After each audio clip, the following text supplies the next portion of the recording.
నరసింహ నాయుడు 2001 జనవరి 11న రావడానికి సిద్ధంగా ఉంది. సరిగ్గా అదే రోజు చిరంజీవి మృగరాజు కూడా రిలీజ్. పోటాపోటీ సంక్రాంతి పోరు వేడెక్కింది. చిరంజీవి బాలకృష్ణ సినిమాలు ఒకే రోజు విడుదల కావడం ఇదే first time.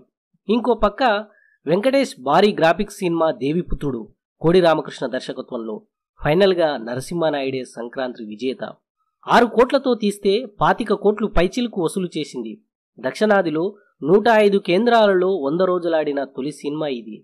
Hi friends, Narasimha Naidu cinema గురించి ఆసక్తికరమైన విషయాలు తెలుసుకోవాలనుకుంటే ఇంకెందుకు ఆలస్యం, వెల్కమ్ టు మై ఛానల్.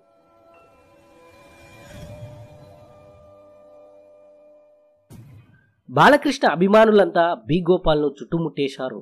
మా బాలయ్యతో లారీ డ్రైవర్ చేశారు, రౌడీ ఇన్స్పెక్టర్ చేశారు, సమరసింహారెడ్డి చేశారు. 3 బ్లాక్ బస్టర్లే, వాటిని మించిపోవాలి సినిమా అంటూ ఉద్వేగంగా ఏదేదో చెబుతున్నారు వాళ్ళు. అసలే టెన్షన్లో ఉన్న గోపాల్కు ఈ అభిమానుల అంచనాలతో డబుల్ టెన్షన్. మామూలుగానే బి గోపాల్కు ఏది ఒక పట్టాన నచ్చదు.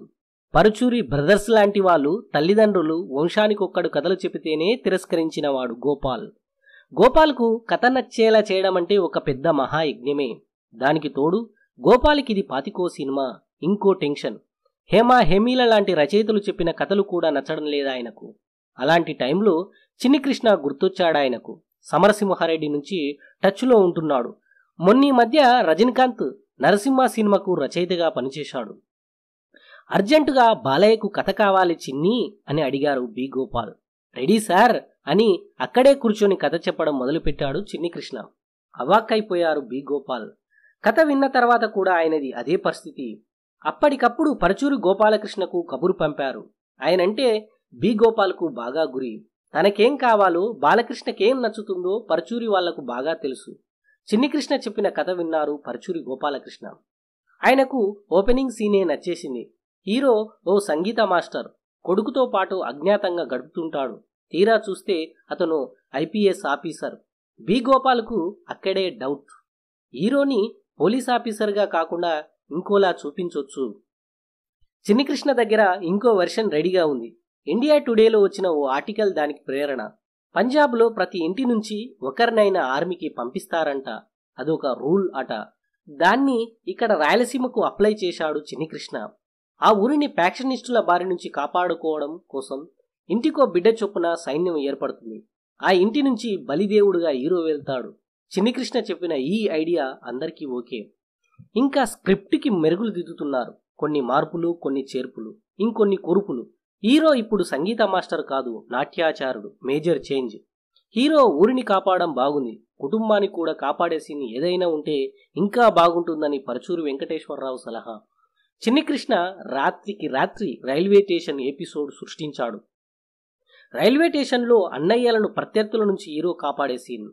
హీరో లక్ష్మీ నరసింహస్వామి భక్తుడు కాబట్టి నరసింహానాయుడు అనే టైటిల్ని అనుకున్నారు అంతా. బాలకృష్ణకు కథ విపరీతంగా నచ్చేసింది. ఇంటి లోపల నుంచి స్వీట్స్, ఫ్రూట్స్ తెప్పించి చిన్ని కృష్ణకిచ్చి నీకు మంచి భవిష్యత్తు ఉంది అని మెచ్చుకున్నారు. శ్రావణి పాత్రకు సౌందర్య, అంజలి పాత్రకు సిమ్రాన్ను ఎంపిక చేశారు. ఆఖరి నిమిషంలో సౌందర్య డేట్లు కష్టమైపోయాయి. దాంతో శ్రావణి పాత్రకు సిమ్రాన్ను మార్చి అంజలి పాత్రకు ప్రీతి జింగానియను తీసుకున్నారు. ఛాయాగ్రాహకుడు విఎస్ఆర్ స్వామి, సంగీత దర్శకుడు మణిశర్మ, కూర్పరి కోటగిరి వెంకటేశ్వరరావు, ఫైట్ మాస్టర్ విక్రమ్ ధర్మ లాంటి హేమాహేమీలను ఎంచుకున్నారు. విజయనగరంలో మేజర్ షూటింగ్. బాలకృష్ణకు బాగా అచ్చొచ్చిన ఏరియా. అక్కడ షూటింగ్ చేసిన ఆయన సినిమాలన్నీ ఇట్టే. సినిమా ప్రారంభంలో కనబడే శివరంజని సంగీత నృత్య పాఠశాల సెట్ను అరకులోయలో ఓ కాల్వ దగ్గర భారీగా నిర్మించారు.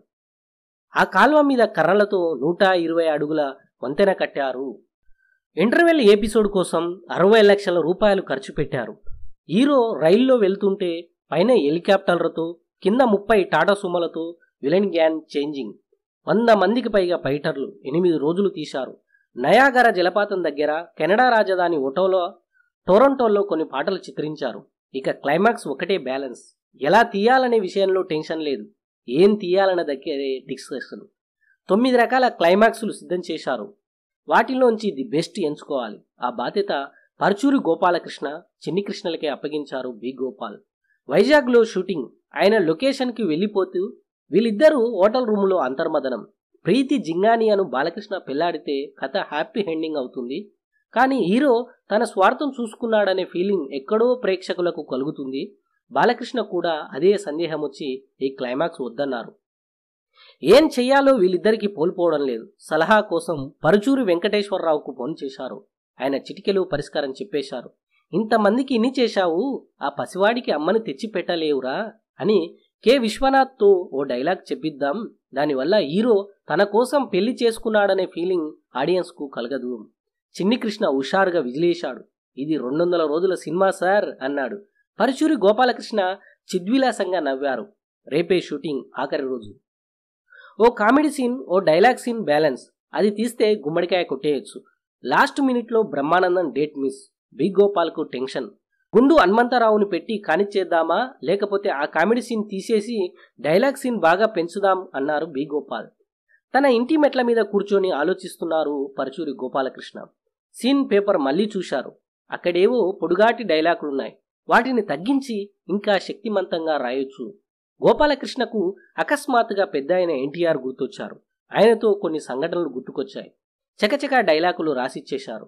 ప్లేసు నువ్వు చెప్పినా సరే, నన్ను చెప్పమన్నా సరే, టైము నువ్వు చెప్పినా సరే, నన్ను చెప్పమన్నా సరే, ఎప్పుడైనా సరే, ఎక్కడైనా సరే, కత్తులతో కాదురా, కంటి చూపుతో చంపేస్తా. ఇది డైలాగ్. బి గోపాల్కు 2 చేతులెచ్చి దండం పెట్టేశాడు.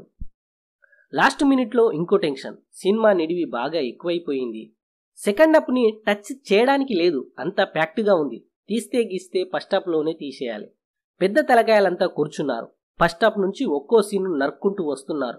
దీంతో ఇంటర్వెల్ మారిపోయింది. రైల్వే స్టేషన్లో బాలకృష్ణ నడిచొస్తుంటే ప్రత్యర్థులు పారిపోవడం ఫస్ట్ అనుకున్న ఇంటర్వెల్. ఇప్పుడేమో సిమ్రాన్తో పెళ్లి సీన్ దగ్గర ఇంటర్వెల్ పడింది. ఫైనల్ రష్ చూసి పరుచూరి గోపాలకృష్ణ ఒకటే మాట అన్నారు, ఇది ఆంధ్రా సోలే అని. ఇది ఫ్రెండ్స్ నరసింహనాయుడు గురించి ఆసక్తికరమైన విషయాలు. Boy friends.